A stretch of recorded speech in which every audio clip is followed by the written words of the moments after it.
So let's break them down. Hi, I'm Kamisha. I'm a registered nurse and someone who also struggled with acid reflux, gastritis, hernia, and a host of other digestive issues. And these are some of the things I learned along the way, regardless of what probiotics or other supplements I was taking. So, if you've been walking with me, you know that I am in my postpartum period and I do my daily walks and I take my little ones with me. And so here they are. So let's break down what are some of those things that actually help your body to heal and that will allow you to heal your gut. The first one is to remove irritants. What that means is to remove the things that are actually causing your gut to be angry, to be upset, to be disrupted. So, some of those things can include things like ultra processed food, things that are high in fat, high in sugar, alcohol, caffeine, especially if you are dealing with acid reflux and things of that nature. Caffeine can also do that, and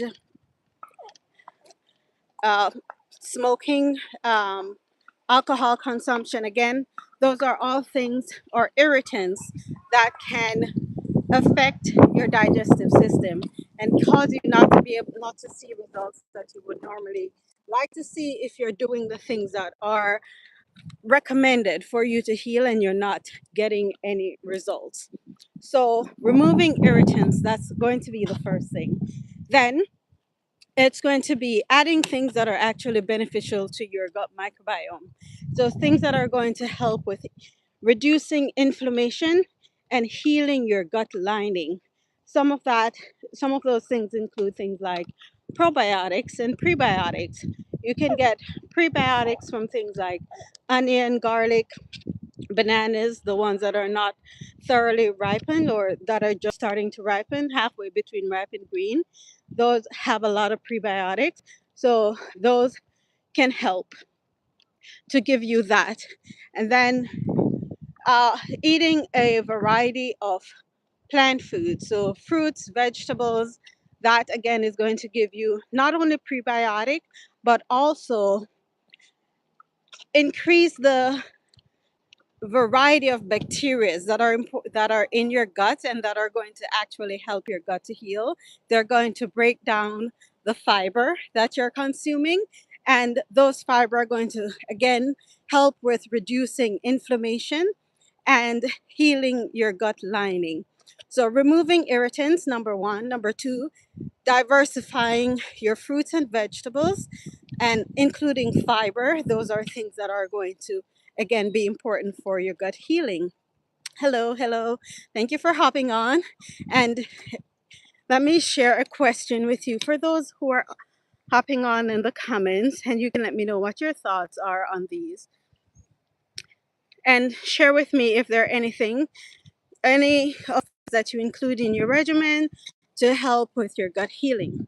So removing irritants, adding things that are nourishing your gut, and staying hydrated.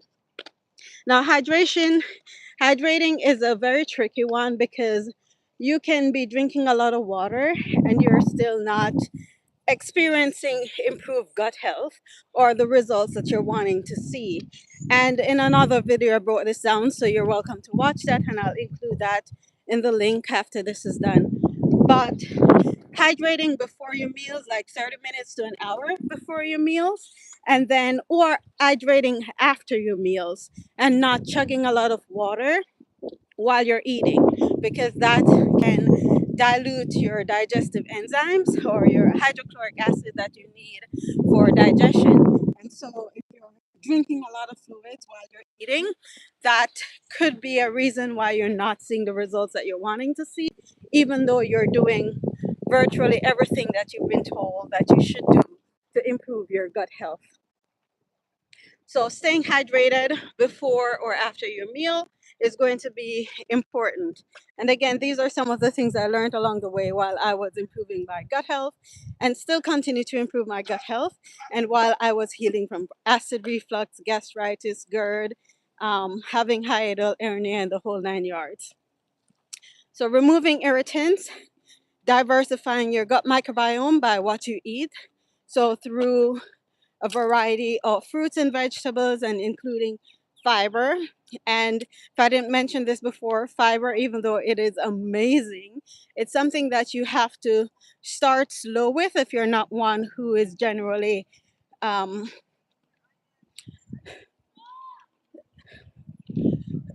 used to having a lot of fiber in your regimen. If you go fast, like from eating no fiber to now you're consuming a lot of fiber, you may realize that you may become gassy and bloated. And so you may want to shy away from eating it because of the negative effects that you're having. And you may think that fiber or fruits and vegetables is just not for you because of those negative side effects, right? But it could actually be because you're going too fast too quickly and you need to slow down. So slowly introduce those into your regimen: legumes, beans, fresh fruits and vegetables. If you're not one who is used to eating vegetables, then you can start off slowly by sauteing or stir frying to help with breaking down the structure of the vegetables so that you'll be better able to absorb those and have a more pleasant result in the beginning. So, number one, removing irritants. Number two, adding things that are going to nourish your microbiome. So, prebiotics, probiotics, things that are rich in that, and fiber, and staying hydrated. The other thing has to do with controlling your stress. I know we live in a stressful world as it is, and there are many things that are going to allow us to just have awful days sometimes. But it doesn't take away from the fact that whatever we can do to improve our overall health and reduce our stress level is what's going to be important for you to see better results, right?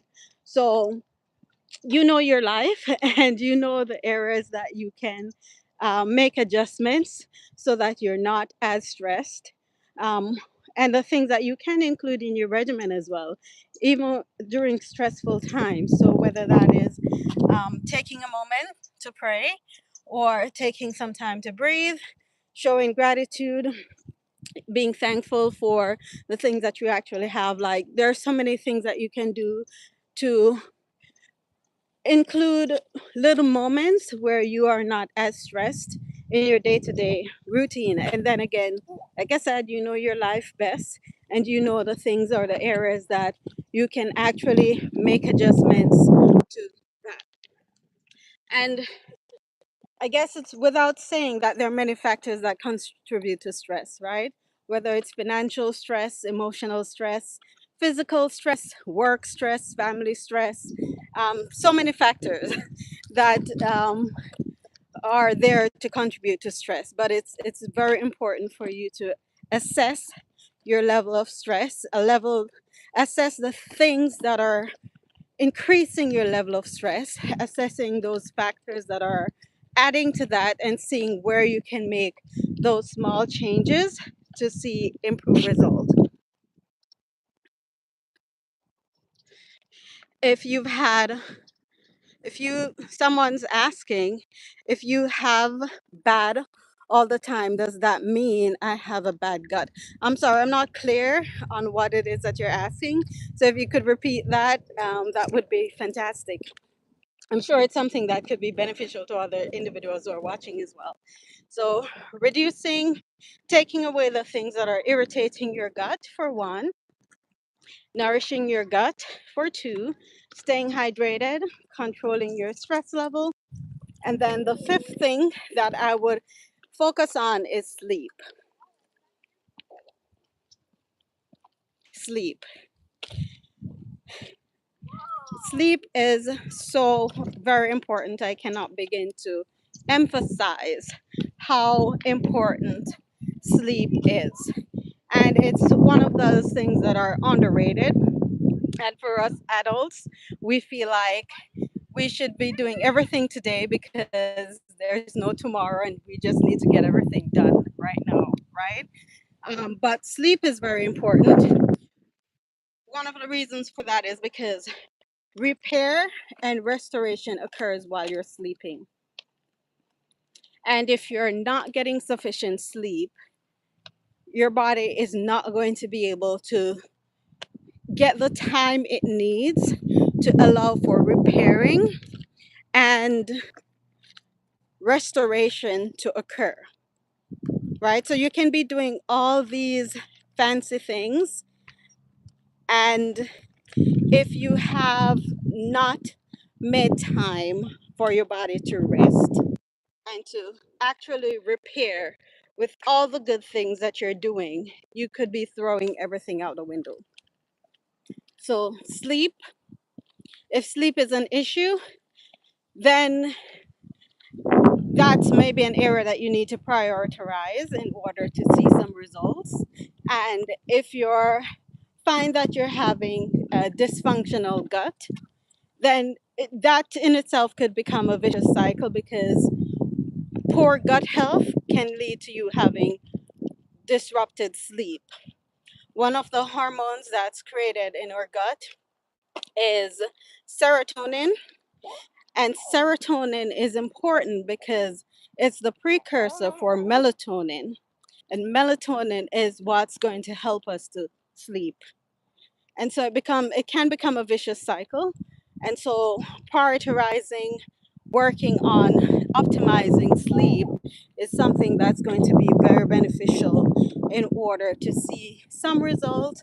Again, if sleep is an area that has been a factor for you and you've not been able to get sufficient sleep, then working on that, you may see an improvement in your gut health, um, and then overall in your health in general.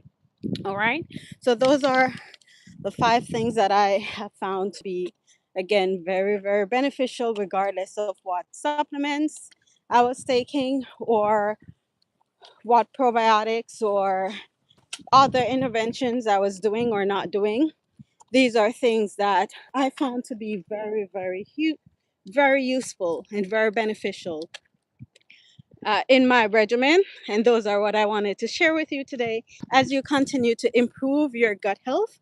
And as I'm doing, going for daily walks, walking is also something, another thing that you can also do to improve your gut microbiome and to improve digestion as well, which is also important. All right. So I hope this helps. Let me know in the comments if you have any questions. And I will see you again soon. Someone says hello, hello, hello. Thank you all for hopping on. Thank you for joining. And let me know if you have any questions. And I'll see you again soon.